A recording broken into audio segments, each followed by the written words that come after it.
ಎಲ್ರಿಗೂ ನಮಸ್ಕಾರ. SBK Kannada YouTube ಚಾನಲ್ಗೆ ನಿಮಗೆ ಸ್ವಾಗತ. ಮಾರ್ಚ್ 12, 2024 ಪ್ರಚಲಿತ ವಿದ್ಯಮಾನಗಳನ್ನ ಈ ವಿಡಿಯೋದಲ್ಲಿ ಡಿಸ್ಕಸ್ ಮಾಡೋಣ. ಹೆಚ್ಚಿನ ಮಾಹಿತಿಗೆ ನೀವು ಟೆಲಿಗ್ರಾಮ್ ಜಾಯ್ನ್ ಆಗಬಹುದು. ಕಳೆದ 12 ತಿಂಗಳ ಅಂದ್ರೆ 2023 ವರ್ಷದ ಪ್ರಚಲಿತ ವಿದ್ಯಮಾನಗಳು ಕೇವಲ 70 ರೂಪಾಯಿ ನಿಮ್ಗೆ ಅವೈಲೇಬಲ್ ಇದೆ. ಆಸಕ್ತರು ಇಲ್ಲಿ ಕಾಣುವಂತಹ PhonePe ID, Google Pay ID, Paytm ಐಡಿಗೆ ಯಾವ್ದ್ರಲ್ಲ ಒಂದಕ್ಕೆ ಪೇಮೆಂಟ್ ಅನ್ನ ಮಾಡಿ ಸ್ಕ್ರೀನ್ ಶಾಟ್ ಅನ್ನ ಇಮೇಲ್ ಮೂಲಕ ಕಳಿಸಿ ನೋಟ್ಸ್ ಅನ್ನ ಸಾಫ್ಟ್ ಕಾಪಿಯನ್ನ ಪಡ್ಕೋಬಹುದು.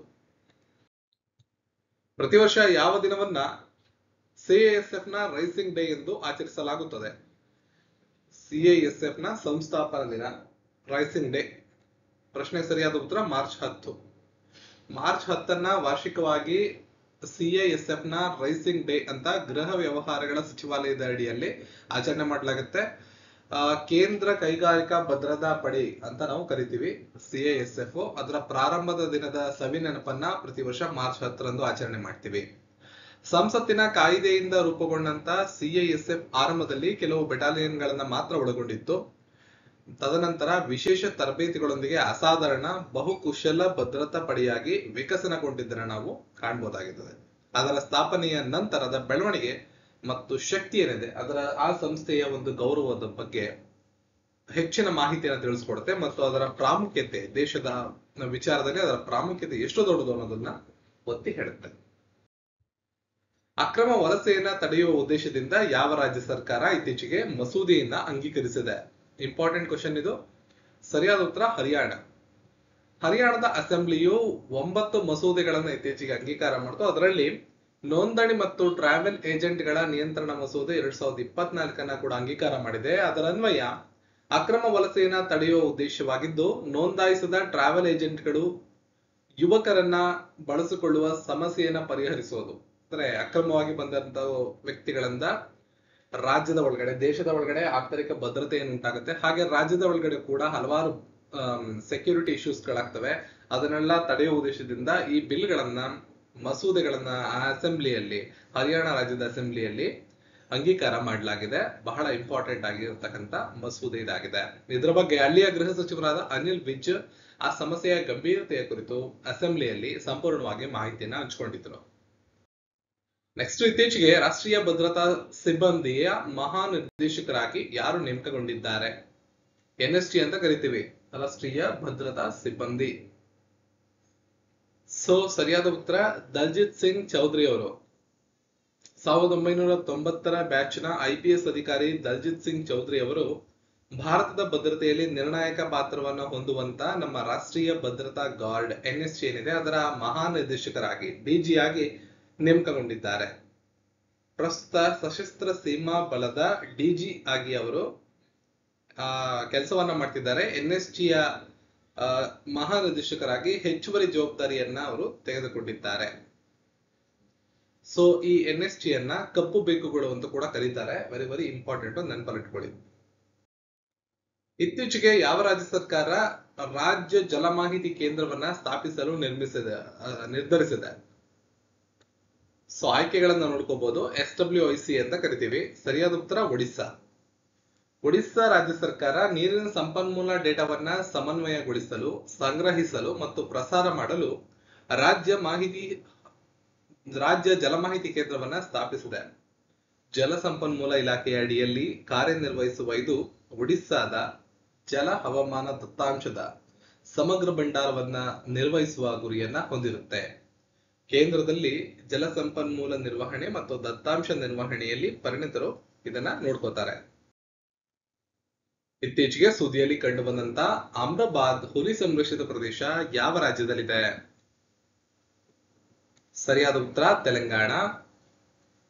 ಇತ್ತೀಚಿನ ಭಾರತದ ಚಿರತೆಗಳ ಸ್ಥಿತಿ ವರದಿಯ ಪ್ರಕಾರ ತೆಲಂಗಾಣದ ಅಮರಾಬಾದ್ ಹುಲಿ ಸಂರಕ್ಷಿತ ಪ್ರದೇಶ ಚಿರತೆಗಳ ಸಂಖ್ಯೆಯಲ್ಲಿ ಗಣನೀಯವಾಗಿ ಹೆಚ್ಚಳಿಕೆಯನ್ನ ಕಂಡಿದ್ದರೆ ನಾವು ಗಮನಿಸಬಹುದಾಗಿದೆ. ಸುಮಾರು 2600ಕ್ಕೂ ಹೆಚ್ಚು ಚದರ ಕಿಲೋಮೀಟರ್ ವ್ಯಾಪ್ತಿಯನ್ನು ಹೊಂದಿರುವ ಭಾರತದ ಅತಿ ದೊಡ್ಡ ಹುಲಿ ಮೀಸಲು ಪ್ರದೇಶಗಳಲ್ಲಿ ಇದು ಒಂದಾಗಿದ್ದು ಕೋರ್ ಪ್ರದೇಶಗಳಲ್ಲಿ 2ನೇ ಅತಿ ದೊಡ್ಡ ಪ್ರದೇಶವಾಗಿದೆ. ಮೂಲತಃ ನಾಗಾರ್ಜುನ ಸಾಗರ, ಶ್ರೀಶೈಲಂ ಹುಲಿ ಸಂರಕ್ಷಿತ ಪ್ರದೇಶದ ಭಾಗವಾಗಿರುವಂತ ಅಮರಾಬಾದ್ ಹುಲಿ ಸಂರಕ್ಷಿತ ಪ್ರದೇಶ ರಾಜ್ಯ ವಿಭಜನೆಯ ನಂತರ ಹೊರಹೊಮ್ಮಿದಂತ ಹುಲಿ ಸಂರಕ್ಷಿತ ಪ್ರದೇಶವಾಗಿದೆ. ಭಾರತದ ಚಿರತೆಗಳ ಸ್ಥಿತಿಯನ್ನು ಒಂದು ವರದಿ ಇತ್ತೀಚೆಗೆ ಪ್ರಕಟ ಆಗಿತ್ತು. ಅದರಲ್ಲಿ ಚಿರತೆಗಳ ಸಂಖ್ಯೆ ಗಣನೀಯವಾಗಿ ಹೆಚ್ಚಳವಾಗಿದ್ದಂತಹ ಸಂದರ್ಭದಲ್ಲಿ ಅದನ್ನ ಮೆನ್ಷನ್ ಮಾಡಬೇಕಾದ್ರೆ ಅಮ್ರಾಬಾದ್ ಹುಲಿ ಸಂರಕ್ಷಿತ ಪ್ರದೇಶದ ಬಗ್ಗೆ ಮಾಹಿತಿಯನ್ನು ಹಂಚಿಕೊಡ್ಲಾಗಿತ್ತು. ಹಾಗಾಗಿ ಇದು ಸುದ್ದಿಯಲ್ಲಿದೆ. ಇತ್ತೀಚೆಗೆ ಸುದ್ದಿಯಲ್ಲಿ ಕಂಡು ಬಂದಂತಹ ಸಮುದ್ರ ಲಕ್ಷ್ಮಣ ವ್ಯಾಯಾಮವನ್ನು ಯಾವ 2 ದೇಶಗಳ ನಡುವೆ ನಡೆಸಲಾಗುತ್ತದೆ? ಇಂಪಾರ್ಟೆಂಟ್ ಕ್ವಶನ್ ಇದು. ಭಾರತ ಮತ್ತು ಮಲೇಷಿಯಾ. ಭಾರತೀಯ ನೌಕಾಪಡೆ ಮತ್ತು ರಾಯಲ್ ಮಲೇಷಿಯನ್ ನೌಕಾಪಡೆ ನಡುವಿನ ಜಂಟಿ ನೌಕಾ ಸಮರಾಭ್ಯಾಸ ಸಮುದ್ರ ಲಕ್ಷಣ ವ್ಯಾಯಾಮ ಫೆಬ್ರವರಿ 28ರಂದು ಪ್ರಾರಂಭವಾಗಿದ್ದು ಮಾರ್ಚ್ 2ರಂದು ವಿಶಾಖಪಟ್ಟಣ ಕರಾವಳಿಯಲ್ಲಿ ಮುಕ್ತಾಯವಾಗಿದೆ.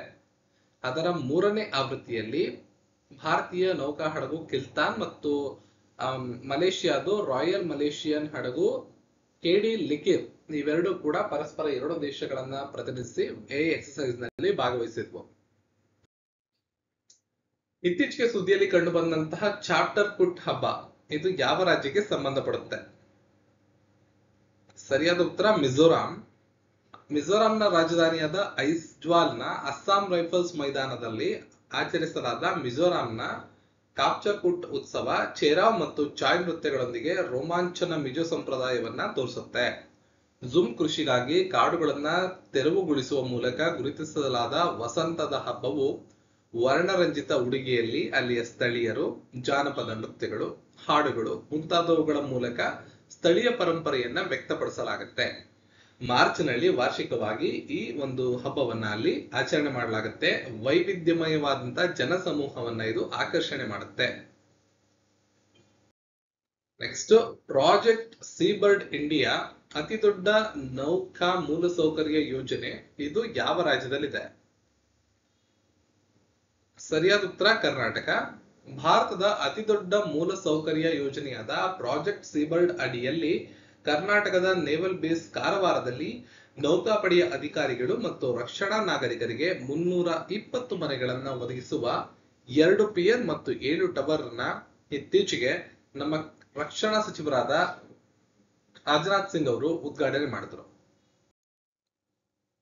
ನೆಕ್ಸ್ಟ್, ವಿಶ್ವ ಬ್ಯಾಂಕ್ ನ ಮಹಿಳೆಯರು ವ್ಯಾಪಾರ ಮತ್ತು ಕಾನೂನು ಸೂಚ್ಯಂಕದಲ್ಲಿ ಭಾರತವು ಯಾವ ಶ್ರೇಣಿಯನ್ನ ಹೊಂದಿದೆ? ಇತ್ತೀಚೆಗೆ ಒಂದು ವರದಿ ಪ್ರಕಟ ಆಗಿತ್ತು. ಅದರಲ್ಲಿ ಮಹಿಳೆಯರು ವ್ಯಾಪಾರ ಮತ್ತು ಕಾನೂನು ಸೂಚ್ಯಂಕ ಅಂತ ವಿಶ್ವ ಬ್ಯಾಂಕ್ ಪ್ರಕಟ ಮಾಡಿದಂತ ವರದಿ, ಅದರಲ್ಲಿ 113ನೇ ಶ್ರೇಣಿಯನ್ನ ಭಾರತ ಪಡ್ಕೊಂಡಿದೆ. 190 ರಾಷ್ಟ್ರಗಳನ್ನ ಒಟ್ಟಾರೆಯಾಗಿ ಇದಕ್ಕೆ ಕನ್ಸಿಡರ್ ಮಾಡಲಾಗಿತ್ತು.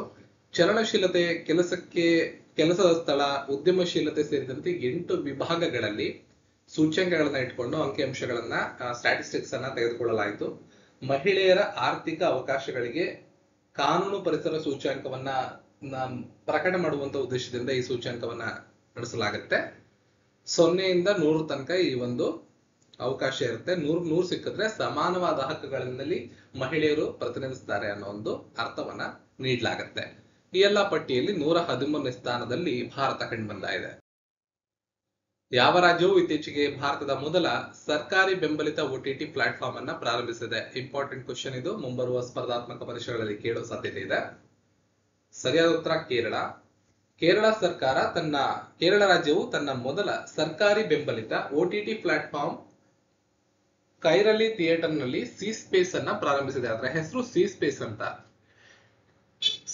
C space paper per view ಮಾದರಿಯಲ್ಲಿ ಕೆಲಸವನ್ನ ನಿರ್ವಹಿಸುತ್ತೆ. ಬಳಕೆದಾರರು 75 ರೂಪಾಯಿಗಳಿಗೆ ಪೂರ್ಣ ಉದ್ದದ ಚಲನಚಿತ್ರವನ್ನ ಕಡಿಮೆ ಬೆಲೆಯಲ್ಲಿ ಖರೀದಿ ಮಾಡಿ ನೋಡಬಹುದಾಗುತ್ತದೆ. ಪೇಪರ್ ವ್ಯೂ ಅಂದ್ರೆ ಪ್ರತಿ ಸಲ ನೀವು ಸಿನಿಮಾ ನೋಡ್ಬೇಕಾದ್ರೆ OTT ಯಲ್ಲಿ ಪೇ ಮಾಡ್ಬೇಕಾಗತ್ತೆ. ಅದಕ್ಕೆ 75 ರೂಪಾಯಿಗಳ ಅಮೌಂಟ್ ಅನ್ನು ಅವರು ಇಟ್ಟಿರ್ತಾರೆ. ಇದು ಭಾರತದ ರಾಜ್ಯವೊಂದರ ಮೊದಲ ಸರ್ಕಾರಿ ಬೆಂಬಲಿತ OTT ಪ್ಲಾಟ್ಫಾರ್ಮ್ ಆಗಿರುತ್ತೆ. ಇದಿಷ್ಟು ಇಂದಿನ ಪ್ರಚಲಿತ ವಿದ್ಯಮಾನಗಳು. ಈ ಎಲ್ಲ ಮಾಹಿತಿಗಳು ನಿಮ್ಗೆ ಯೂಸ್ಫುಲ್ ಅನ್ಸಿದ್ರೆ ವಿಡಿಯೋನ ಲೈಕ್ ಮಾಡಿ, ಶೇರ್ ಮಾಡಿ, ಚಾನಲ್ ಸಬ್ಸ್ಕ್ರೈಬ್ ಮಾಡಿ. ಸಿಗೋಣ ಮತ್ತೊಂದು ವಿಡಿಯೋದಲ್ಲಿ. ಧನ್ಯವಾದ.